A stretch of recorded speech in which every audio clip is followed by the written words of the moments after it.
Nous sommes dans un contexte qui est ennuyeux, et je dirais pour l'humanité. Nous avons vécu la pandémie de Covid, et beaucoup de choses ont commencé avec Covid. Covid a impacté toutes les chaînes de, je dirais, de production, tous les secteurs. Le secteur agricole a essayé de se maintenir en productivité parce qu'avec le confinement, il fallait continuer à approvisionner donc, les marchés. Mais je dirais que l'impact de Covid a été très important et on le ressent aujourd'hui sur l'équilibre des filières. Donc il a entraîné un déséquilibre de plusieurs chaînes de production agricoles, particulièrement les chaînes de production animale, les filières animales, les viandes rouges, que ce soit les bovins ou les ovins, le lait. Et donc, comment il a impacté? D'abord, le choc de la demande. Choc de la demande. Vous savez, du jour au lendemain, vous n'avez pas de restauration, vous n'avez pas de touristes, vous n'avez pas de... Et donc, tous ces produits, toutes ces chaînes qui arrivent, disons, la chaîne d'approvisionnement a été perturbée. Il y avait un grand désordre. Et donc, impact sur la collecte, par exemple, du lait, parce qu'il n'y a plus de demande. Et quand je dis impact sur la collecte, ça veut dire que les producteurs, et notamment les coopératives et les petits producteurs, ils ne savaient pas quoi faire. Et après une année, une saison, ils peuvent résister, mais la deuxième saison, c'était très difficile de maintenir leur cheptel. Donc, ils réduisaient leur cheptel. Là, les viandes rouges, c'est la même chose. Le poulet, la même chose, mais le poulet, c'est une filière qui a la capacité d'adaptation parce qu'il se reproduit rapidement. Et puis, on s'est retrouvé donc avec un cheptel sur 3 ans qui n'a pas été reproduit de manière équilibrée. Vous avez moins de femelles, moins l'insémination artificielle. Ça, c'est un sujet extrêmement important parce que tout ce qu'on a fait par le passé, je vais revenir là-dessus dans le cadre de la stratégie Plan Maroc Vert, pour atteindre justement une production importante, nous a amené à utiliser des techniques et technologies donc modernes, et en particulier pour le cheptel, l'insémination artificielle. Et pendant 3 ans, ça n'a pas été fait parce qu'on ne pouvait pas sortir pour donc assurer la reproduction. Donc, le déséquilibre dont je parle, il s'agit de ça. Donc la dynamique de la population a fait que sur ces 3 années, il y a eu un déséquilibre.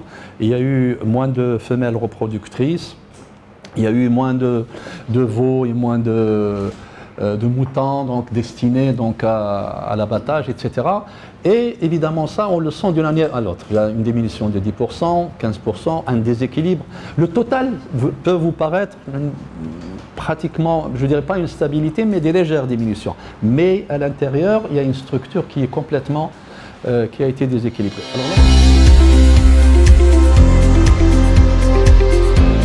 Alors l'année dernière, après la sortie donc, du Covid, c'était le début de la relance donc, de ces chaînes de valeur. Et malheureusement, une sécheresse violente, jamais vue de cette nature. Bon, on la compare aux années 81, 82, 83, c'est-à-dire plus de 40 ans, mais en réalité c'était plus violent parce qu'à l'époque on avait de l'eau dans les réserves, dans les barrages et la nappe. Cette fois-ci, nous parlons de la rareté de l'eau, des précipitations, mais la rareté de l'eau. Et donc ça c'est un autre facteur qui c'est compliqué. Et malheureusement qui s'est à moindre, je dirais, moindre peut-être niveau, mais cette sécheresse s'est reproduite encore cette année, donc elle s'est prolongée. Alors, vous voyez, on est dans un contexte anormal de température aujourd'hui, et donc avec un manque de précipitations. Nous avons eu l'événement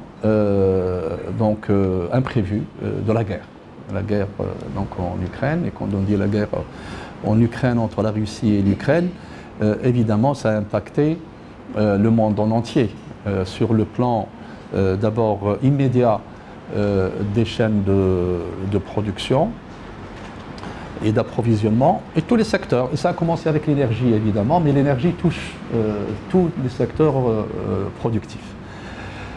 Et alors, évidemment, personne, je dirais, n'a vu, bien sûr, lorsque la guerre s'est déclenchée, tout le monde on avait des prévisions, tout le monde savait que ça allait durer, etc.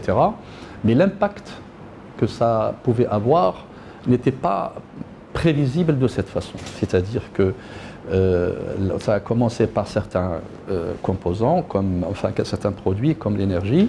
Après, tout de suite, on a commencé à le sentir dans les secteurs donc, qui utilisent l'énergie comme première ressource. Et puis après, il a rattrapé le secteur agricole cette année. Il l'a rattrapé comment? À travers l'inflation des produits. Et l'inflation, au niveau de l'inflation des produits, des intrants agricoles, de production. Je vous donne un exemple, les engrais. Il y a deux types d'engrais utilisés dans l'agriculture. Il y a les engrais, ce qu'on appelle de fond, qui sont des engrais phosphatés que notre pays produit. Et donc, les engrais, toute cette famille d'engrais et de produits sont maintenus stables sur le plan des prix parce que l'Office chérifien des phosphates, donc avec le ministère, il y a une politique pour maintenir donc le pays approvisionné à des niveaux de prix stables. Et il y a la famille des engrais azotés. Et tous ces produits sont importés. Les engrais azotés sont produits à partir du gaz. Simplement, c'est l'azote naturel, et donc c'est le gaz naturel. Et évidemment, c'est un produit qui a été impacté dès le départ. Et donc les prix ont flambé, en parlant de 5 fois le prix des engrais. Et les engrais azotés, c'est pratiquement 50% de rendement. C'est-à-dire que lorsque vous réduisez l'engrais azoté, vous affectez le rendement directement. Donc ça, c'est un facteur important, et c'est un exemple qui vous montre que cette augmentation des frais au niveau de l'exploitation agricole, qui touche donc les intrants agricoles, et on parle en moyenne de 30, certaines filières de 25 jusqu'à 70% d'augmentation des intrants en fonction des produits.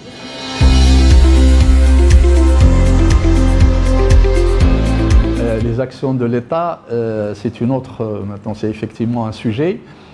L'État, qu'est-ce qu'il peut subventionner? Il y a eu des choix de subvention d'un certain nombre de produits pour alléger, pour, si vous voulez, réduire l'impact sur le pouvoir d'achat.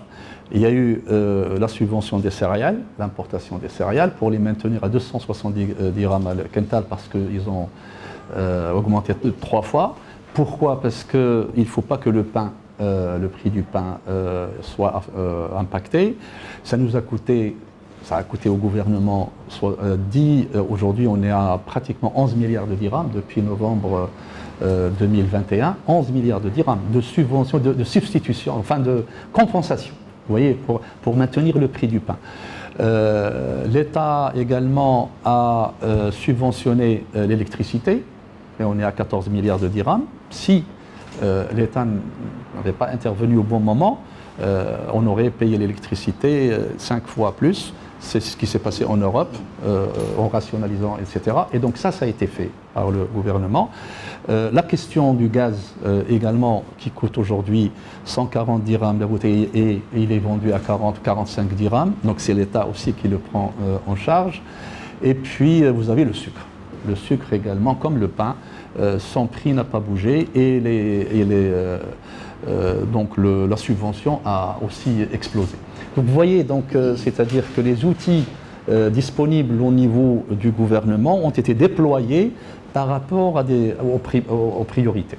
Donc, les agriculteurs, on a subventionné. D'abord, il y a l'investissement qui est très fort par rapport au secteur. On subventionne la question donc de l'eau, l'économie de l'eau, l'utilisation de l'eau, enfin, on ne subventionne pas l'utilisation, mais plutôt l'investissement Tout l'investissement pour les petits, par exemple, moins de 5 hectares, c'est 100% l'État qui le prend en charge.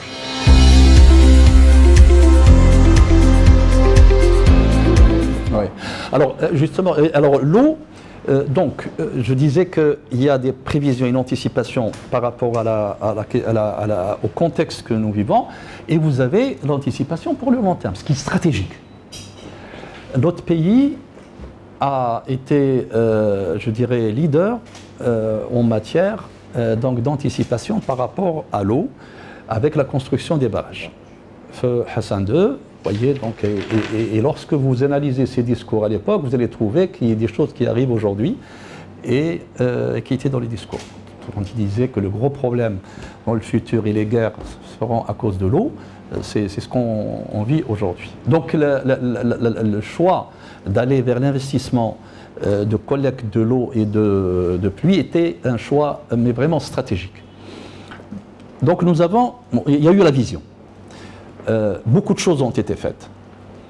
Depuis 2000, le process a été accéléré. Sa Majesté Mohamed VI, que Dieu l'assiste, a accéléré le process, donc la question de l'eau, sur des fronts très importants en matière d'économie de l'eau et en matière de sa valorisation globale. Et puis, bien sûr, accélération de la collecte, enfin, des barrages, des grands ouvrages, avec les nouvelles technologies, avec les capacités marocaines qui sont devenues plus importantes. Alors il y avait un programme en 2009-2010, une vision nouvelle par rapport à la question donc, de l'eau, vu l'histoire des 30 années, ou je dirais des 20 années avant 2000. Parce que cette période, la quantité d'eau en termes de pluie qui a été réduite de 7 milliards de mètres cubes, c'est-à-dire entre les années 70 jusqu'à 80, quand vous comparez 80 tel 2000, vous trouvez que, en gros, ce que recevait le pays en précipitation a diminué de 7 milliards de mètres cubes. On reçoit en général 24-25 milliards de mètres cubes. Aujourd'hui, cette quantité a diminué. Donc il y avait donc des alertes et il y a eu un programme, une vision, qui était un bon programme en termes donc, de vision. Accélérer les barrages, construire les grands, là où il y a la possibilité de construire donc, bien sûr les barrages, et la première fois où la question du dessalement de l'eau de mer a été introduite. Et puis il y avait un volet qui focalisait sur l'eau potable d'abord. Il faut résoudre la question de l'eau potable. Et à côté, il y a l'irrigation. Et donc ce programme, qui était bien, n'a jamais été appliqué tel que. Il y a eu des retards, il y a eu des choses qui ont commencé sur les 12 ou 10 dernières années. Vous avez des ouvrages lancés et qui n'ont pas été terminés. Je peux vous donner des exemples. Prenez Seyss. Seyss, la plaine de Seyss fait 35 000 hectares. Vous voyez cette terre très fertile. Il y a des efforts, il y a des gens qui ont planté, etc. Mais sur la nappe. Donc le barrage Mdez, qui a été lancé en 2013, il a été lancé pour irriguer cette plaine. D'abord pour alléger l'effort sur l'impact sur la nappe, mais pour sauvegarder avec le capital et puis pour développer cette région. Il deviendra un périmètre irrigué par excellence. Donc il a été lancé comme package. Le barrage, l'aménagement du bassin versant et la valorisation au niveau de l'aménagement hydro-agricole.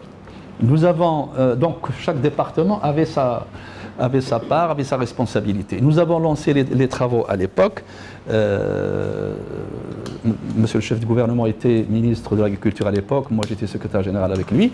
Et donc les travaux ont été lancés, nous avons terminé les travaux l'année dernière. Le barrage, il est à mi-chemin. Vous voyez, on parle de 5 ans pratiquement, de 4 ans et demi de retard de ce barrage. Donc c'est un problème de gouvernance, pour répondre à votre question, globale. C'était un problème de gouvernance. Je ne veux pas rentrer dans les... Du ministère de l'Agriculture ou d'autres départements? Non, le ministère de l'Agriculture, il est victime. Il est victime parce qu'on a terminé les aménagements qu'on devait faire pour recevoir l'eau pour irriguer. Oui. On s'est engagé avec les agriculteurs et nous avons des sociétés et des entreprises qui ont travaillé et qu'on doit payer, mais on n'a pas d'eau pour faire les tests, etc. Donc on est victime de cette situation. C'est le ministère de l'Équipement qui est en charge de ça. Et donc, le sujet, ce n'est pas de dire qui est responsable, mais de dire qu'il y a un sujet de gouvernance globale dans ce secteur. Et c'est un secteur, juste pour vous dire le sentiment, comment on l'a toujours vécu, c'est un secteur donc qui souffre de cette gouvernance parce qu'il est multisectoriel, il y a plusieurs intervenants et il n'a jamais été géré de manière à ce que la convergence qu'il nécessite soit vraiment le fil conducteur des chantiers. Vraiment, c'est ça ce n'est ni les moyens qui ont manqué, parce qu'il y avait les entreprises qui travaillaient, ce n'est ni la vision, parce qu'on savait ce qu'il fallait faire avec cette eau. Et donc, et puis les preneurs de l'eau, ils sont là, ils vont payer, donc c'est une question de gouvernance. Alors ça, c'est un exemple. Nous avons l'Arèche Dar Khrofa, c'était la même chose, il y a eu 4 ans de... C'était prévu de construire 15 barrages. Exactement. Actuellement, aucun n'a été fait. Il y a des petits barrages qui ont été terminés. Il y a plusieurs ouvrages. Il y a Dar Khrofa aussi qui a été terminé avec 4 ans. Il y a eu des retards, vous voyez, dans plusieurs, mais beaucoup n'ont pas encore été terminés.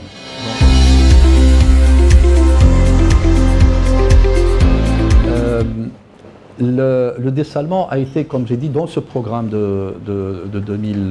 entre 2009 et 2011. Il est né dans cette période et développé, etc. Et donc, le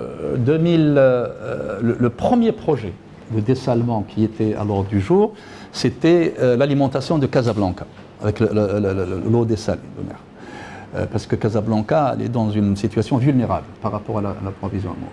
Et j'ouvre la parenthèse pour vous dire aujourd'hui, l'un des gros problèmes du secteur agricole, c'est qu'on a arrêté l'irrigation sur la région du Tedla parce que Bill Louidan, on l'a laissé pour alimenter Casablanca. Et de cas là, on n'a pas d'irrigation depuis c'est la 2e année. À cause de ça également, Massira n'a plus d'eau. Et c'est pour alimenter Casablanca, pour réserver de l'eau. Et ces barrages étaient destinés pas à l'eau potable, ils étaient destinés à l'agriculture aujourd'hui. Mais c'est pour sauver, pour vous dire que les investissements qui devaient aller pour régler l'eau potable n'ont pas été faits non plus.